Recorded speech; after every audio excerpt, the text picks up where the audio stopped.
হঠাৎ দেখা, ভাবিনি সম্ভব হবে কোনোদিন। আগে ওকে বারবার দেখেছি লাল রঙের শাড়িতে, ডালিম ফুলের মতো টানা।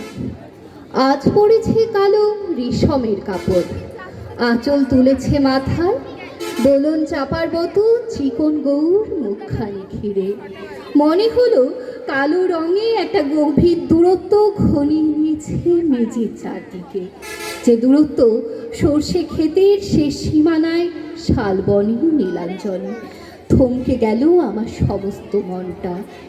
চেনা লোককে দেখলেম অচেনার গাম্ভীর্যে। হঠাৎ খবরের কাগজ ফেলে দিয়ে আমাকে করলে নমস্কার। সমাজবিধির পথ গেল খুলে।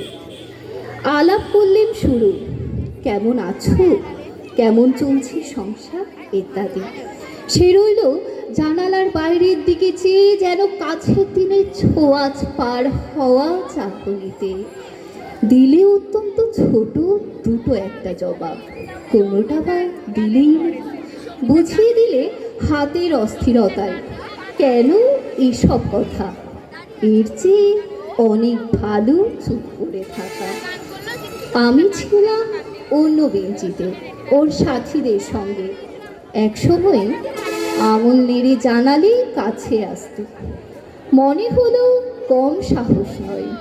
বসলুম ওর এক বেঞ্চিতে।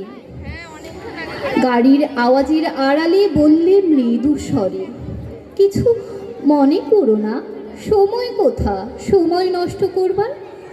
আমাকে নামতে হবে পরের স্টেশনে, দূরেই যাবে তুমি, দেখা হবে না আর কোনো দিনই। তাই যে প্রশ্নটার জবাব এত কাল থেমে আছে, শুনবো তোমার মুখে, সত্য করে বলবে তো? আমি বললেন বলবো। বাইরের আকাশের দিকে তাকিয়ে শুধলো, আমাদের গেছে যেদিন একেবারেই কি গেছে, কিছুই কি নেই বাকি। একটুকু রইলেন চুপ করে, তারপরে বললেন, রাতের সব তারাই আছে দিনের আলোর গভীরে।